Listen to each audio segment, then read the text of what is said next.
মেহনত ছাড়া এই গাফিল মানুষ দুনিয়াতেও তারাক্কি হয় না, আখিরাতেও তারাক্কি হয়। গাফেল অত্যন্ত অপছন্দনীয়। কোরআনুল কারীমের মধ্যে আল্লাহ তাআলা বলছেন, যত মানুষ জাহান্নামী, সমস্ত জাহান্নামীর একটা পরিচয় আল্লাহ বলছে সবার একসাথে, কোরআন শরীফে আছে, সমস্ত জাহান্নামীর একটি সম্মিলিত পরিচয় হলো উলাইকা হুমুল গাফিলুন। কোরআনের আয়াত, ওয়ালাকাদ যারানা লিজাহান্নামা কাসীরাম মিনাল জিন্নি ওয়াল ইনস। আল্লাহ বলেন অসংখ্য জিন আর মানুষ দিয়ে আমি জাহান্নাম পূর্ণ করব। এই আয়াত লম্বা, সব শেষে আল্লাহ বলেন যত লোককে দিয়ে আমি জাহান্নাম পূর্ণ করব সবার একসাথে পরিচয় হলো উলাইকা হুমুল গাফিলুন। কেন জাহান্নামী হলো? মূলত এরা সকলেই ছিল গাফেল। কি ছিল বাপ? গাফেল। গাফেল। সমস্ত গাফেলের শেষ গন্তব্য জাহান্নাম। কোথায়? আল্লাহ কোরআনে বলেন, ওয়ালা তুতি মান আগফালনা কলবাহু আন যিকরিনা। আল্লাহ বলে, বন্ধু, যাদের অন্তর আমি আল্লাহর স্মরণ থেকে গাফেল, আপনি তাদের সঙ্গী হবেন না। এমন ফালতু লোকের সাথে বসবেন না, এমন বাজে মানুষের সাথে বসবেন না। এটা বাজে মানুষ 3 ঘন্টা লাগাইয়া বইয়ে বিড়িয়ে খায়, ব্যাক কল কোথায়, এতক্ষণ মানুষ বিড়ি খায়, জিমায় বইয়া বইয়া কুয়ায় গপ মারে। আল্লাহ নাই, খোদা নাই, আখিরাত নাই, পরকাল নাই, জবানে কোনো মালিকের নাম নাই। এটা কি ধরনের মানুষ বলেন না কেন? যেন আল্লাহ বলেন, ওয়ালা তুতি মান আগফালনা। আগফালনা গাফেল, যার অন্তর আল্লাহর স্মরণ থেকে গাফেল, তাকে অনুসরণ করবেন না, তার সাথে বসবেন না। 7 ঘন্টা ধরে আড্ডা দিলা বন্ধু, 6 ঘন্টা, অথচ তোমার বন্ধু নামের ওই নাফরমান একটা বারও আল্লাহর নাম তার মুখ দিয়া উচ্চারিত হলো না। এটা ফালতু, এটা ফালতু মানুষ, এটা বাজে ছেলে বেটা, এটা বাজে ছেলে, এ তোরে নষ্ট করে দিবে বেটা। এটা শয়তান, এটা ইবলিস। এ তোরে উলঙ্গ ছবি দেখাইয়া, নর্তকীর নাচ দেখাইয়া, জেনার আড্ডায় নিয়া, মদ আর জুয়ার আড্ডায় নিয়া, নারীর আড্ডায় ফাঁসায়া দিয়া, তোরে চরিত্রহীন বানাইয়া, এরপরে লম্পট বানাইয়া ছেড়ে দিবে তোর। হ্যাঁ, আল্লাহ বলছে যার অন্তর গাফেল আল্লাহর স্মরণ থেকে, ওয়াত্তাবা হাওয়াহু, তার দ্বিতীয় পরিণতি হলো সে সব কিছুতে মনের চাহিদার, নফসের চাহিদার অনুসরণ করে। আল্লাহ রসুলের হুকুমের কোনো পরোয়া নাই, সব কিছু করে তার মনে যা চায়, মনে যা চায় তা। এই জন্য গাফেল না হও। কি না হওয়া বাপ? আমিও না, আপনিও না, বলেন ইনশাআল্লাহ। আল্লাহ তাআলা কোরআনুল কারীমে বলছে, ওয়াযকুর রাব্বাকা ফী নাফসিক তাদাররুআন ওয়া খীফা ওয়া দুনাল জাহরি মিনাল কওল বিল গুদুবি ওয়াল আসাল। আল্লাহ নবীকে বলে, বন্ধু আমার, আপনি আমি আল্লাহর জিকির করেন। কিভাবে? মনে মনে। আর কিভাবে? তাদাররুআন, একেবারে বিনয়ের সাথে, খীফাতান, নিঃশব্দে, আওয়াজ ছাড়া জবানে। আর কিভাবে? অদুনাল জাহরি মিনাল কওল, হালকা আওয়াজে। 1 নাম্বার জিকির করবেন দিলে দিলে, 2 নাম্বারে জিকির করবেন জবানে, তবে শব্দ হবে না। 3 নাম্বারে জিকির করবেন জবানে, তবে হালকা শব্দে। আল্লাহ বলেন এই 3 ভাবে জিকির করেন, বিল গুদুওয়ি ওয়াল আসাল, সকালে ও সন্ধ্যায়। এরপরে আল্লাহ বলেন, ওয়ালা তাকুম মিনাল গাফিলিন। বললাম বন্ধু, কোন অবস্থাতেই আপনি গাফেলদের অন্তর্ভুক্ত হবেন না। গাফেল হইয়েন না। কি হইয়েন না? গাফেল হইয়েন না। ওয়ালা তাকুম মিনাল গাফিলিন, নবীজিকে বলছেন গাফেল হইয়েন না। ভাল লাগলে হালকা আওয়াজে বলেন, ক্লান্তি লাগলে আওয়াজ ছাড়া পড়েন, আরো কষ্ট লাগলে দিলে দিলে পড়েন, কিন্তু আমি মালিকরে ছাইরেন না, আমারে ছাইরেন। ওয়াদকুর ইসমা রাব্বিকা ওয়া তাবাত্তাল ইলাইহি তাবতীলা। আল্লাহ নবীকে বলছে, বন্ধু আপনি আমি মাওলার রবের নাম, আমার নামের জিকির করেন, আর দিলটা সারাক্ষণ আমি আল্লাহর দিকে ফিরায়া রাখেন। তাবাত্তুল। ইন্না লাকা ফিন নাহারি সাবহান তাবিলা। আল্লাহ বলে, বন্ধু জানি আমি সারাদিন আপনি ব্যস্ত থাকেন, যত ব্যস্তই থাকেন তবুও আমার জিকির সঙ্গে রাখেন। ওয়াদকুর ইসমা রাব্বিক, আমারে ছাইরেন না, আমারে ভুইলেন না। কোন ব্যস্ততাই জামাত যেন না ছুটে, কোন ব্যস্ততাই যেন ফরজ নামাজ ছুটে না যায়, আমি আল্লাহর জিকির যেন ছুটে না যায়। আল্লাহ বলছেন জিকির চালু রাখ। ফাইদা কুদিয়াতিস সালাতু ফান্তাশিরু ফিল আরদ ওয়াবতাগু মিন ফাদলিল্লাহ ওয়াদকুরুল্লাহা কাসীরা। এই যে আল্লাহ বলছে, বান্দা নামাজ শেষ হলে জমিনে ছড়িয়ে পড়ো, যার যার রিজিকের তালাশে কর্মস্থলে যাও, যার অটো অটোতে যাও, যার সিএনজি সিএনজিতে যাও, যার গাড়ি গাড়িতে যাও, যার দোকান দোকানে যাও, যার চাকরি চাকরিতে যাও, যার ব্যবসা ব্যবসায় যাও, যার খেতে খেতে যাও, যার চুলা তার রান্না বান্নাতে যাও। আমার বান্দা বান্দি যেখানেই যাও যাও, রিজিক তালাশ করো, তবে ওয়াদকুরুল্লাহা কাসীরান, আমি আল্লাহর স্মরণ কইরো বেশি বেশি, আমারে সঙ্গে রাখো, লাআল্লাকুম তুফলিহুন, তাহলে দুনিয়াও সফল হবে, আখিরাতও সফল হবে, আখিরাতও সফল। আরো ভালো করে উড়ান ভাই, দাঁড়াইয়া উড়ান, সবাই দেখুক। আপনি যে মোবাইল ঘুরাইতেন পারেন, এটা দেখুক সবাই। খারান খুশিতে হাসতেছে ভাই, ওনার যে একটা ভালো কথা বলছি, উনি দোয়া করছি যে বুঝছে।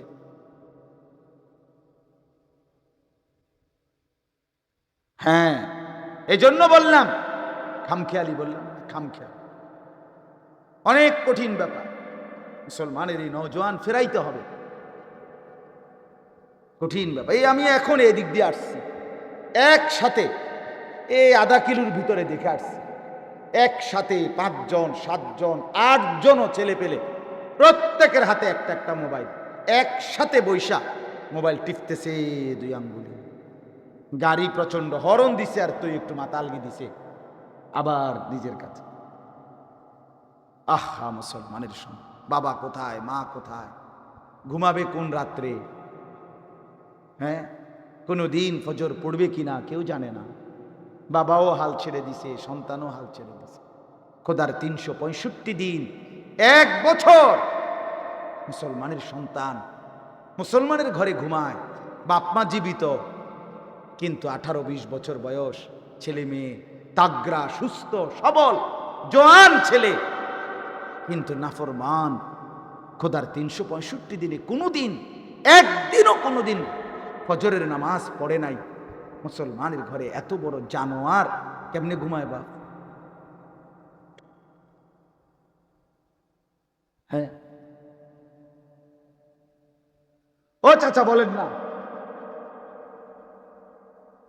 চাচা বলেন, এই জীবনের সার্থকতা কি? আমার জীবনের অর্জন কি? তাইলে আমার এই 60 বছরের হায়াত আমি তাহলে কি করলাম? হ্যাঁ, এই খাট পালং আর সোফা আর ফার্নিচার, ভাত মাছ আর এই চাল ডাল, ঘর বাড়ি আর দালান, এতটুকুই? এতটুকু তো আল্লাহ তাআলা কাফেরকেও দিছে, হিন্দুর ঘরেও আছে, বৌদ্ধের ঘরেও আছে, ইহুদি খ্রিস্টান নাস্তিক মুরতাদ বেঈমান নাফরমান জন্তু জানোয়ার, গরু ছাগল কুকুর বিড়াল, এরাও তো এই দুনিয়া ভোগ করছে, তা আপনিও দুনিয়া ভোগ করছেন। তো আপনারে আমারে মুসলমান বানাইয়া আলাদা বিশেষত্ব কি? হ্যাঁ, আমারে যে মুসলমান বানাইলো, এই ঘরটা যে মুসলমানের ঘর, এই ঘরের বৈশিষ্ট্য কি? তাই ভাত মাছ চাল ডাল, খাট পালং সোফা ফার্নিচার, তো নামাজ পড়বে কারা? কাদের জন্য ফরজ হয়েছিল নামাজ? রোজা রাখবে কারা? আল্লাহর কোরআন শিখবে কে তাইলে?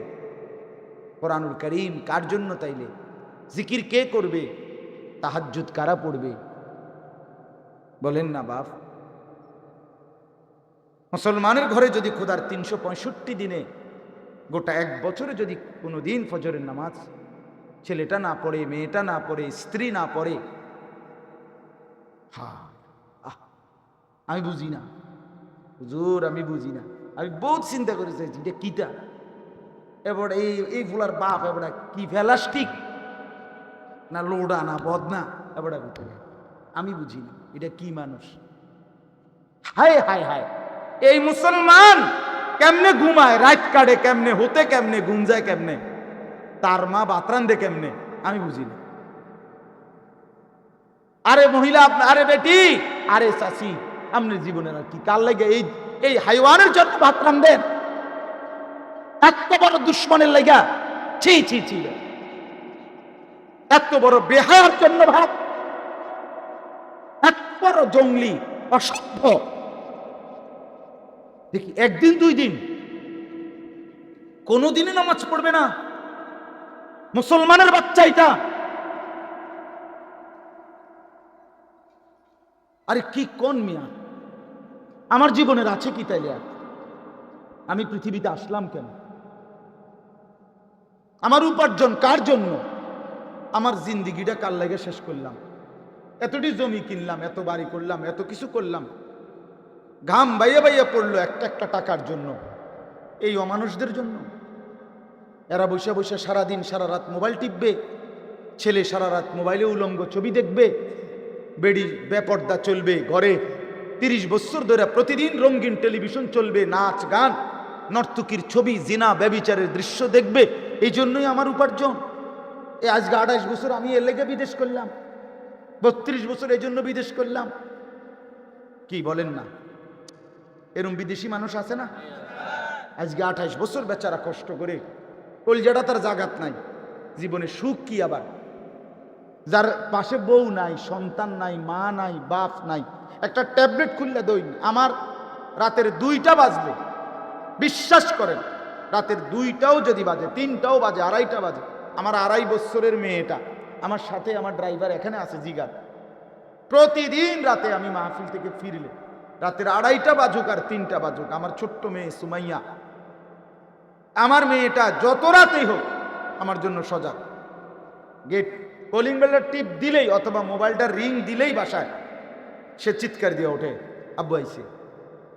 গেটের সামনে প্রথম দরজা খুললেই আমার মেয়েটা নজরে দিল, আমি তারে সবসময় কোলে নিয়েই ভিতরে ঢুকি।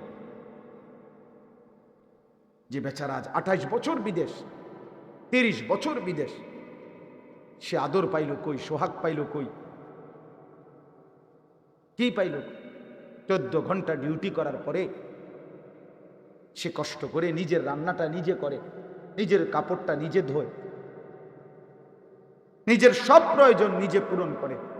এই কষ্টের টাকা পাঠাইয়া এই জীবনটা শেষ করে বিনিময়ে বউ যদি বেপর্দা, বেনামাজি, ছেলেটা যদি সারা রাত সারা দিন অসৎ বন্ধুদের সাথে আড্ডা মারে আর মোবাইল টিপে, এক ওয়াক্ত নামাজ না পড়ে, তো এই বেচারার দুনিয়া কি আর আখিরাত কি?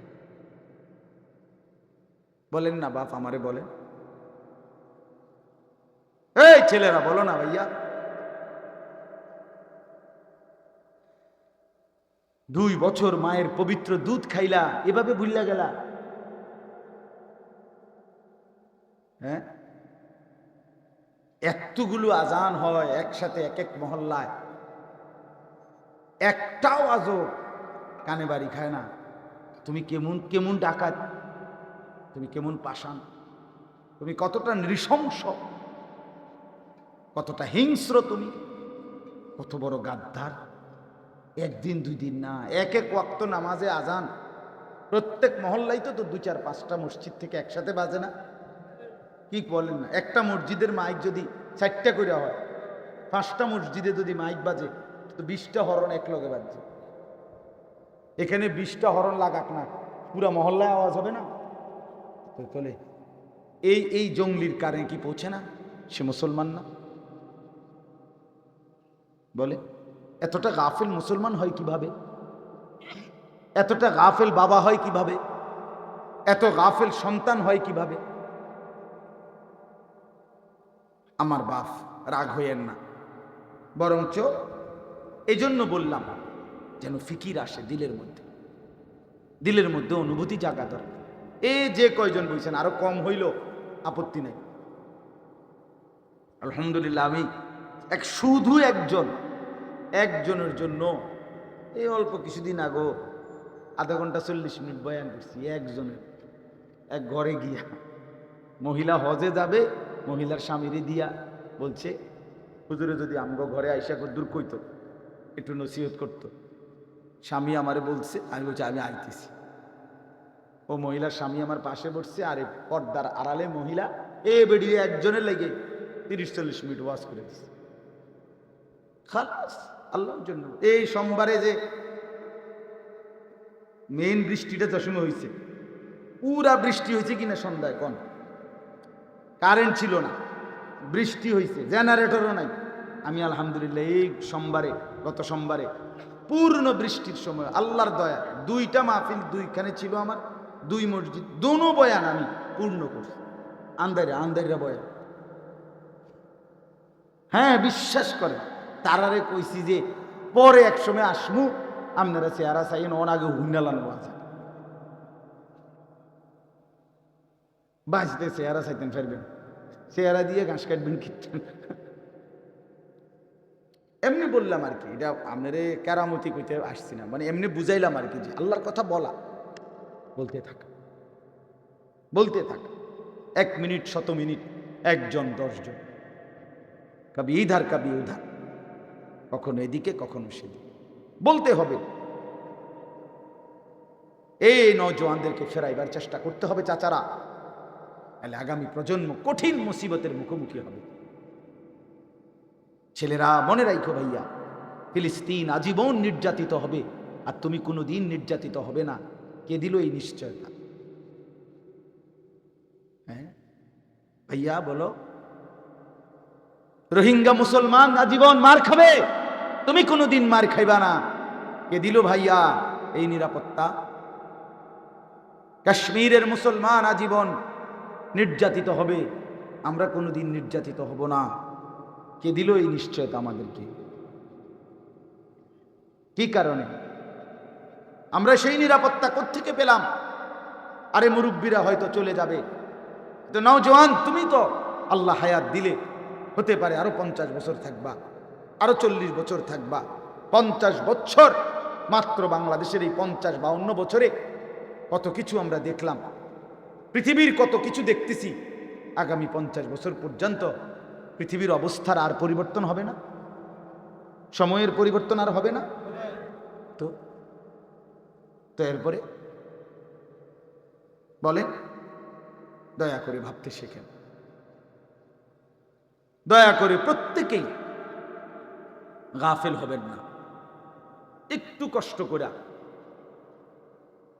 দুনিয়া চলুক ভাইয়া, ভাত মাছ চাল ডাল, আয় রোজগার, বাজার ব্যবসা, দেশ বিদেশ, লেনদেন উপার্জন সবই চলুক, কোনো মানা নাই, কিন্তু আল্লাহকে সাথে নিই।